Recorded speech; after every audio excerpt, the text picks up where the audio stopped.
नमस्कार, आप देख रहे हैं बिहार तक। मैं हूं आपके साथ सुकन्या सिंह। 5 जुलाई को दिवंगत रामविलास पासवान की जयंती थी। इस मौके पर बड़ा आयोजन चिराग पासवान के साथ साथ पशुपति कुमार पारस के अलावा आरजेडी खेमे ने भी किया। लेकिन इन सब के बीच हमने देखा कि ट्विटर पर भी कई बड़े नेताओं ने रामविलास पासवान को उनके जन्मदिन के मौके पर याद किया। लेकिन इन सब के बीच मुख्यमंत्री नीतीश कुमार की चुप्पी कई सवाल खड़े करती है। इस मौके पर नीतीश कुमार की तरफ से कोई ट्वीट नहीं किया गया। मरणोपरांत भी नीतीश कुमार ने रामविलास पासवान को याद नहीं किया। तो पूरे मामले पर क्या समझा जाए कि चिराग जिस तरीके से नीतीश कुमार से बिहार के विधानसभा चुनाव में दुश्मनी निकाल रहे थे, उससे आहत नीतीश कुमार को अब रामविलास पासवान की मरने के बाद भी कोई याद नहीं आती है। चलिए, इस पूरे मामले पर चिराग पासवान ने भी नीतीश कुमार पर प्रेस कॉन्फ्रेंस करके निशाना साधा। आइए सुनते हैं चिराग ने क्या कहा। हमारे नेता को ह्यूमिलेट करने के लिए उन्होंने समर्थन देने से पहले अपने आवास पर बुलाकर उनसे मिन्नतें करवाई। मैं मौजूद था वहां पर, हमारे चाचा जी मौजूद थे। एक पुत्र होने के नाते अपने पिता का ये अपमान मैं नहीं बर्दाश्त कर सकता। मेरे चाचा कैसे बर्दाश्त कर गए मुझे नहीं पता। वो दृश्य उन्होंने अपनी आंखों से देखा था और उसके बाद आज वो उन्हीं की गोद में जाकर बैठे हैं जो हमारे नेता को याद तक करना जरूरी नहीं समझते। कल हमारे प्रधानमंत्री ने जिस तरीके से हमारे नेता के बारे में ट्वीट किया, इतने खूबसूरत शब्दों का उन्होंने इस्तेमाल किया उनकी जयंती पर उनको याद करते हुए। देश के गृह मंत्री ने उनको याद करते हुए खूबसूरत शब्दों का इस्तेमाल किया। तो वहीं दूसरी तरफ सत्ता पक्ष के लोगों, विपक्ष के लोगों, हर एक व्यक्ति ने अपने अपने कार्यालय में हो, अपने अपने ट्वीट के माध्यम से हो, प्रेस मीडिया के माध्यम से हो, हमारे नेता को उनकी जयंती पर श्रद्धांजलि देने का काम किया।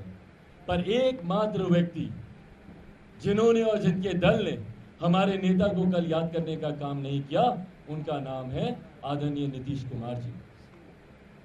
उनके पार्टी के एक नेता को मुझे बता दीजिए जिन्होंने हमारे नेता को याद करने का काम किया।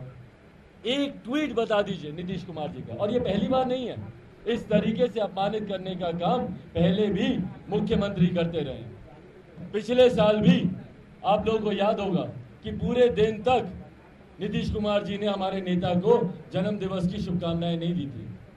हार के आखिर में शाम को 8:22 या 23 मिनट के आसपास उनका कोई ट्वीट आया था।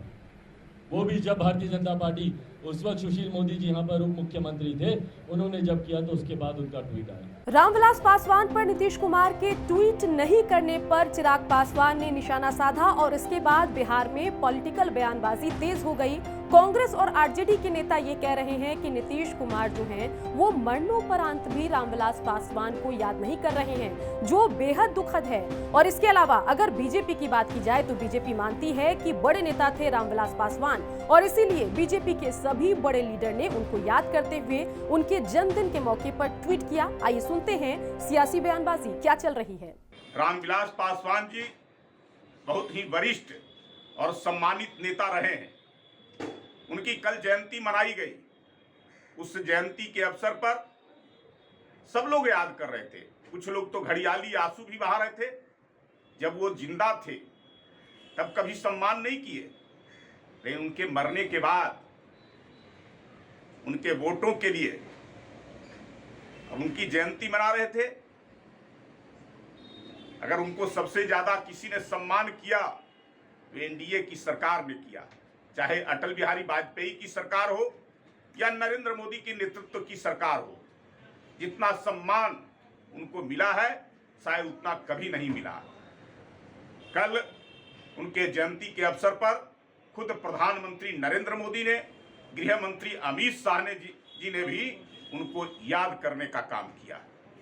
इसलिए रामविलास पासवान शोषितों के, वंचितों के, गरीबों के और खास कर करके दलित समुदाय की एक बड़ी आवाज थे और वैसे व्यक्ति का केवल जयंती पर याद करना अपने आप में एक बड़ी बात। देखिए, लोकराज जो है ये लोकलाज से चलता है और सार्वजनिक जीवन में सामान्य शिष्टाचार की अपेक्षा सबसे की जाती है।